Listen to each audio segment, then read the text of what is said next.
Hi everyone, and welcome back to Art with Mrs. S. Today we're going to finish up our shamrocks or our four-leaf clovers, and we need to have that background marked out for us. So if you have not yet, you're going to want to make those lines in the background. If you don't want to use lines, you could also do stripes or zigzags or curvy lines. You can also do like circles or polka dots, whatever you want for that background, just so that we're able to do some other colors behind our shamrock.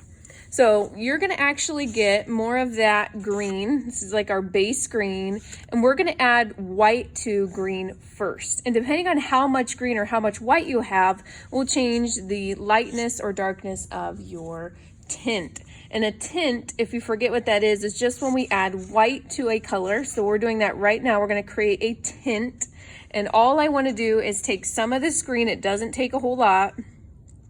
And I'll also scoop up white and mix it together. I'm going to try to make enough that I can color at least one area, maybe two. Makes kind of this nice light mint green. Make sure it's mixed in really good with my brush.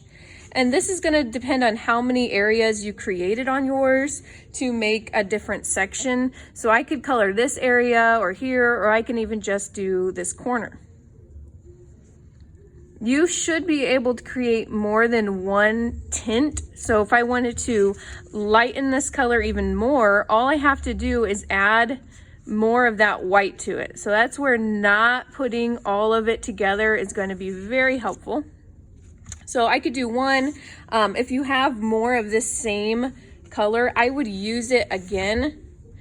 Pick an area that's not directly beside that first one so that you have space to put other colors. If you get out of line a little bit, or if you get a little bit on your workspace, that's all right.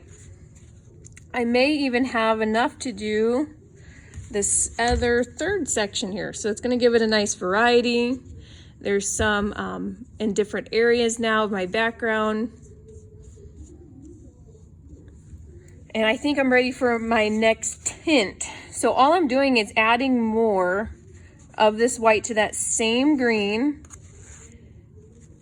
and it's going to lighten it even another tint more here, so it's an even lighter, kind of like an Andes mint now, or a very nice pastel green. Don't spread it out too much on your plate or you will not have enough room. And this one I could do in another area. It helps to turn your paper too, so you're not laying your hand in your gooey paint. Get right up to those edges, those nice clean crisp lines. I put enough on my brush and I'm not even having to dip it a whole lot. I'm going to do this little area too because they're kind of connected. And I'm going to be ready to move on to my shade. I don't really need to clean my brush out, but I'm going to try to get off a lot of this paint if I can. And I'm going to take that green again, but this time I'm going to scoop it up in a different part of my plate. Get a little black and mix it in. And it's going to be really dark. It's going to look so dark that it's not going to look too green anymore. It's almost like a forest green, or a camouflage green, or army green.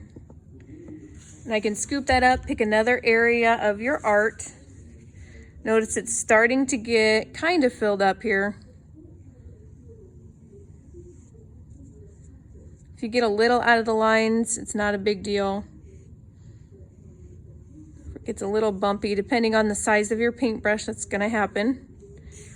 I'm going to pick a few more areas because I don't want any two areas touching. I'm probably only going to get one more shade out of my paint today. Haven't even had to dip my brush yet. I'm really spreading it around. There's no big globs of it anywhere. Getting right up to that edge and then smoothing it out with my brush. I'm going to do one more of this color, and then I'm going to darken it even one more time here to create that shade. And I'm working really quickly. You don't have to go this fast. Take your time with it. And I'll do these last 4 sections the same shade. So a shade again is when you add black to a color to darken it. And I'm just going to add a lot more black to the screen. So it's going to be really, really dark. Kind of like almost a green black instead of a dark green. Look how dark that is. And I want it to be different enough from my other shade that it won't blend in when I add this to my artwork. Look at that. Now it is green enough though, if I put this up against just a black, you would be able to tell the difference. You'd see that little bit of green in it. Look how dark that is. It kind of looks like camouflage art right now.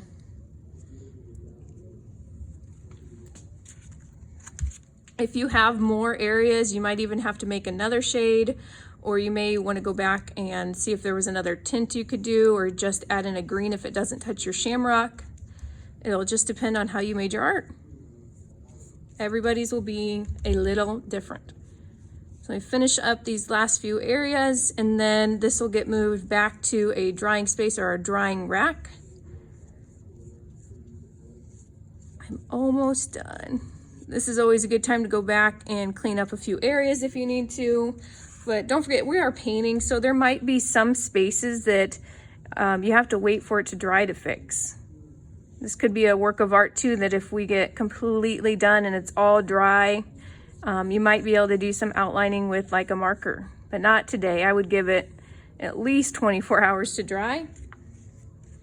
I'm on that last section. I'm going to be really careful here so I don't cover up that stem that I worked so hard to paint.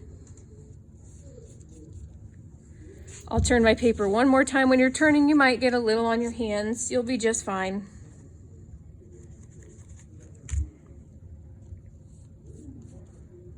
And I'm just about finished.